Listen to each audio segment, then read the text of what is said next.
Good day to all, and welcome back to another edition of Music Monday, where you can find exquisite taste of recommendations for your wonderful, beautiful taste. I will be evaluating and talking about music that I've listened to from the previous week. And this week I will be changing things up a bit. Well, usually I'll talk about modern music and all the new stuff that's coming out. This week's different. We'll be going back and talking about good old rock and roll, the great tunes that has been produced by one of the greatest bands and one of the finest examples of the genre has ever produced. We'll be going from today's standards to all the way back to the late 60s and coming up to today's standards of rock and roll. We'll be talking about the Doors and bands such as Kiss and Mötley Crüe. But we'll move on to that later on. And let's start off with the first recommendation of this week. This is a great example at rock at its finest. The Strange Days by the Doors. This is a quintessential piece of rock history. The Doors, one of the best bands ever made, and they're one of the greatest albums. This is a second debut album from 1967. This album is absolute scary at some approach, how it takes psychedelic and acid rock and take them together. Also, this is after the success of the previous album. They decided to use new techniques and new technology and new methods of making new noise. For example, they decided to take a keyboard and play it backwards to make new sounds and make new noises. Also, they took a noise cancelling tape, played it fast forwarded, and it made a certain magnitude of noise. They also took classic instruments from the catalogue and played them in different ways, backwards and forwards, and played them in different speeds. Also, they decided for once to hire a technical editor to make new tempos and make new sound effects.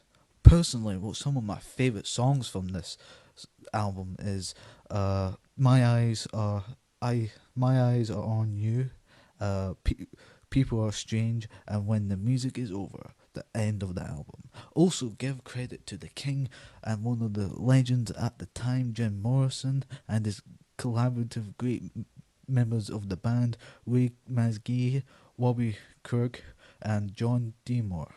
I think this is a great example of late 60s rock and roll, with the drugs being one of the most influential parts of the album, the psychedelic element that's part of this era, and just how this started to build the foundations, what quintessentially made rock and roll at its best. And the Doors is considered one of the best bands ever, and I agree with that. So let's move on to the next recommendation. Dynasty by Kiss.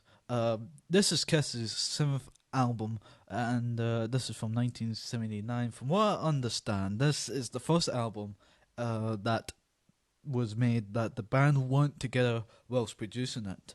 They were all parts of the separate parts of America, and they were in separate parts of their career. From what I understand, each of the members of the original duo were separated and started to pursue their own solo careers, and this album also tried to represent as a comeback for the band, since they did not record new recordings since 1977. So yeah. Also, this represents the downfall, as one of the members, Peter Criss, was not as hands-on with this album, since I think the year prior he had a car accident which injured his hands, which prevented him to play the drums. So at the time they got a new African-born Austin Figgs to replace him, who I think personally done a good job. Also, true fans of Kiss would not call this a traditional making of a Kiss album, but I personally quite enjoyed it. Some of my favourite songs were "I Was Made for Loving You," and I think "Hard Times." Yes, "Hard Times" is one of the albums. So yeah. Also, this, by just to show how much they want together, that they didn't even decide to make a new album cover. Supposedly, the album cover was put together with old pictures of the band members, and yeah, uh, this each of the members, yeah, again went solo. Also, Peter Criss at the time was separated from the band since at the time he had a big alcohol and drugs problem, and supposedly he was just a not a nice person whilst being on that. So yeah, but the original members are there. Paul Stanley's there, Gene Simmons, Ace Frehley. Peter Criss is there some of the time, but not fully. So yeah, I really enjoyed listening to this. Like I really enjoyed the mix of hard rock and disco, and this is a prime example that rock can uh, explore different genres and have parts of genres within it. So yeah, I really enjoyed it. I Yeah. So let's move on to the next recommendation. Road to Ruins by the Ramones. This is the Ramones' fourth studio album from 1978, and this is one of the pioneer. Really love this album. Brilliant example of punk rock, pop rock, and hard rock. Yeah, this is one of the. I personally really enjoyed this album since the Ramones from this, wanting to try something new. They tried to play. I think it had great guitar playing. Had great jams with it, and also some that it featured, which wasn't commonly used in punk rock bands at the time. They added ballads, which aren't commonly used in punk albums. Yeah. Also, this is the album that sadly does not feature Tommy Ramone as drummer, since he sort of left the band in a way that was, after the low sales of the previous album and the stress of touring with the band, it just came over the top with him, and he decided to leave, but still continued to produce and work with the band on creating songs. So, but in his replace, they replaced him with a close friend. I think his name was like Mark Ball or something, Mark Ball or something like that, and replaced him with new member Marky Ramone. Of course, it's got the continuing members of the band with Joey Ramone, Johnny Ramone, Dee Dee Ramone, which I think adds to this album's quality and greatness. As long as the band, I like at this time bands had the idea of the show must go on, even without members. Yeah, some of my favourite songs is I Want Everything, I Want to Be Sedated, and I'm Against It. Yeah, like I mentioned, also at the time, I forgot to mention with my previous recommendation, some albums like what was it? Dynasty, like I talked about previously, and this album did not receive well and are considered by the close fans of these artists as the not best works. But I just researched it now that the albums Dynasty and Road to Ruins have gained success with streaming, since younger fans of punk rock and rock and roll have found these albums and have actually gave them more popularity than they originally had. So yeah, I'm glad with this new technology of streaming and multiple streaming services and music, such as Spotify and YouTube Music, it's helped artists to find their place in and find their albums to be recognised as great as they were. And this is a great album. I really enjoyed listening to this with its great guitar playing, and I just loved listening to it. It was fun and exciting. So yeah, let's move on to the next recommendation. Hotel California by the Eagles. This is the band's fifth studio album from 1976. This album, to some, not some, but most of the majority of the world, is considered one of the best albums that the world have ever made. Since people have a relation and feel a connection with the album all across the world. Even though the title's track, Hotel California, it tells a beautiful story. It's beautifully orchestrated with the instruments that are choreographed and the timing. It has a beautiful guitar solo, excellent drum playing, and let me say this: I have some of my favorite songs all the songs I love. I think there's a song for somebody in this album. Uh, also, it's to express the it's to express also this album expresses peace and love to all, and I think it's one of the best examples of great music and great timing where every song it tells a great story, great drumming, it just has great everything. I think that includes to the members such as Don Founder, uh, what was it, Glenn Frey, uh, who is Randy Meister, and Joey Walsh, and who else? Don Henley. Yeah. I just love this album. I really do. It was just so beautiful, and the title track "Hotel California" it's as amazing. I know some people think some albums get overrated, but there's a reason why there's such albums that's overrated because they're overrated because they're magnificent. And this is a magnificent album, and I think it's such beautiful. It's considered one of the best one of the top 10 walk albums ever, and it's a walk album, a walk and roll album, a walk album. It's no disco. They took walk and just played it with great.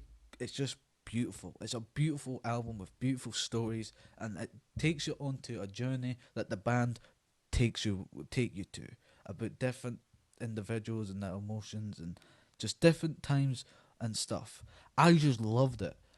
Really think you should give this a try. It's beautiful. It's a beautiful album. And if you're not a big fans of certain things, put that aside. I think this album it's a experience when you listen to this. And the Eagles are considered one of the greatest rock bands ever, one of the greatest bands ever. So yeah, again, I highly recommend this. Let's move on to the next recommendation. Dr. Feelgood by Mötley Crüe. This is Mötley Crüe's fifth studio album from 1983. Some people will describe this as, well, I would describe it in my own way, which is it's like a never-ending, enjoyable party. With energizing, with vibrant new tunes, excellent guitar player, excellent drum and piano playing, and it's a great example of glam rock at its finest from the great 80s era, and from also one of the greatest glam rock bands, heavy metal bands ever been produced. And I just really enjoyed the stories and the movement and the timing of everything about this album.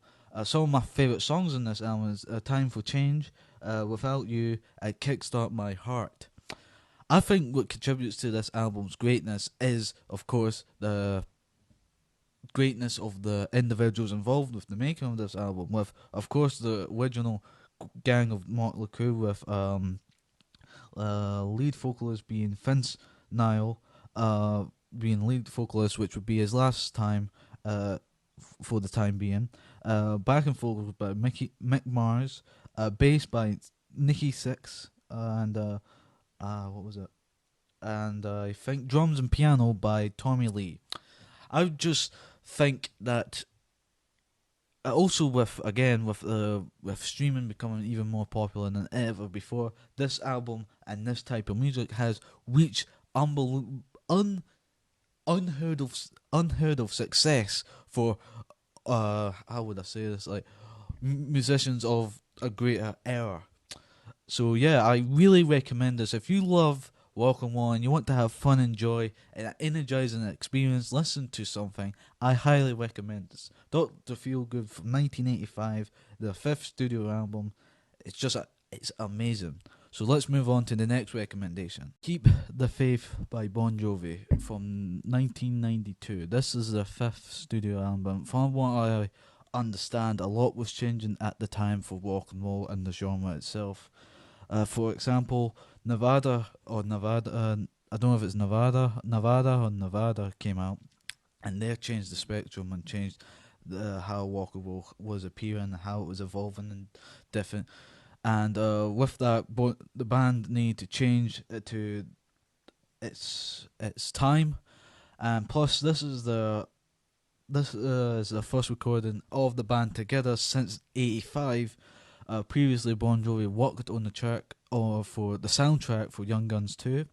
And some of my favourite songs, I think, is the title track, Keep the Faith. And what else? I'll Sleep When I'm Dead. And what else? These Loving Arms, I think. Yes, These Loving Arms, yes. So yeah, they need to evolve. I love this. I really love this album. It was a different approach to how they've approached rock and roll, because usually Bon Jovi and other bands previously, rock particularly, is big, brash and loud. And with this, you don't get that with this album. They take rock, which is a big brash, and made it subtle, made it elegant, make it a luxury. Also, listen to this. It's like the best way to describe it. It's like a nice road trip, a wonderful road trip you go on and enjoy yourself with. And this album is like that. And I think this is an underappreciated album from the artists. When people think of Bon Jovi, they think of the stuff from the 80s, like, was it Shot Through My Heart? You Give Love a Bad Name? What else? Yeah, like the classic hits, really. But also, at the time, Bon Jovi fired his manager, so he was going for that at the time, which I think may have had influence on like how the album may be been produced. And I just think that they took some parts. It's not got all the classic elements of like a great guitar solo. It's not got a drum solo or anything. It's got all of those, but they take them and refine their knowledge and skills that they've experienced in the last, I think, so 92, I think in the last 10, 15 years, I think they took that knowledge and skills and refined it. Plus, they use different techniques. Like, I can hear some subtle hints of acoustic instruments, and they take a serious tone with this, and the story it tries to tell.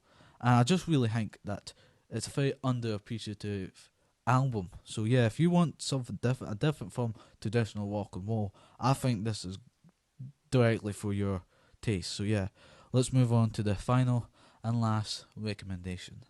Volcano by Jungle. This is the fourth studio album that's just came out recently, and I've got to say that there's one album that I think is up there with being the best that's been released this year. Worst by Mazakin, and that's it.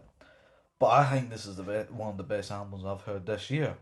It's such a beautiful exploring of music and choreographing and exploring new remixing tunes, elements of music that I have never heard before.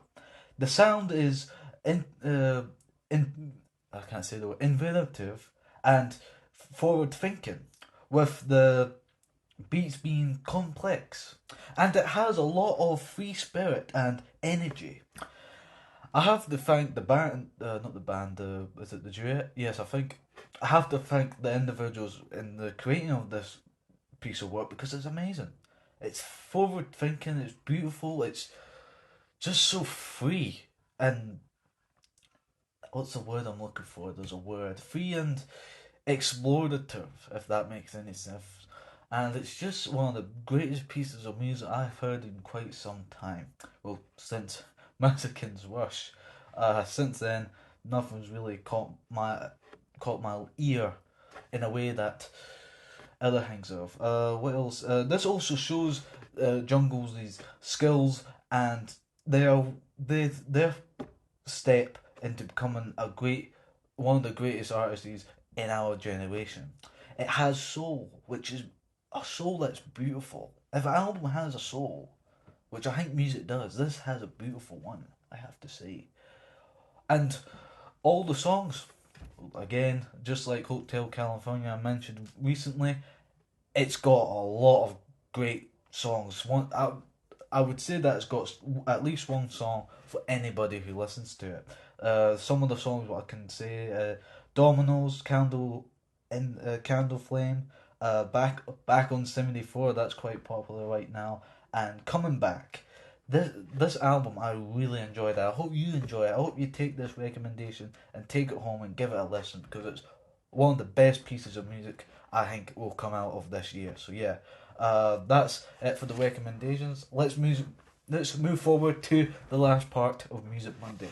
The first part is this album cover of the week, and that is we will select from the 7 recommendations I have talked about the best album cover. And to give you a think, really, the best album cover that I've listened to, really, well, there's a lot of like Kiss. Nah, because it's all footage of it's all photographs, so no, it's not got any feeling with it. I will say Keep the Faith or Volcano. Between these two, between Bon Jovi's Keep the Faith, which shows the band putting their hands together to keep the faith. I think it's supposed to symbolise. And I like Jungle, where it's a bright orange, cover with white, lovely font whiting that just says Volcano, and below it I think it says Jungle in small font. So yeah, and to the song of the week. So this is a song that I've listened to, and Kim, I don't know what to say. There's a lot that I've listened to. I've really enjoyed this week. I've been getting back into a lot of old stuff. Dean Martin, Robert Goulet. Kim, you know what? Go give it to Robert Goulet. I think Don't Send Roses. Yeah, I think you should give that a good song, a beautiful song about heartbreak and loss, and that you lose somebody who's so important in your life. And you just need to get out of doing something often, like sending that person roses or talking to them or remembering them. And yeah, that's that for the week. This Music Monday. I thank you again for watching. Please remember to like and subscribe and follow. I also have an announcement that this will be the first episode. I quote the first episode that will be appearing on. No, it won't be. I mean, this will not, also on Music Monday will be founded on multiple streaming services. We're not just going from YouTube, we're now on Spotify. So look forward to that. Thank you for listening. I will see you again. Please remember to keep listening to these tunes and walking it on. This is Nicholas Thompson over and out. Goodbye and good night.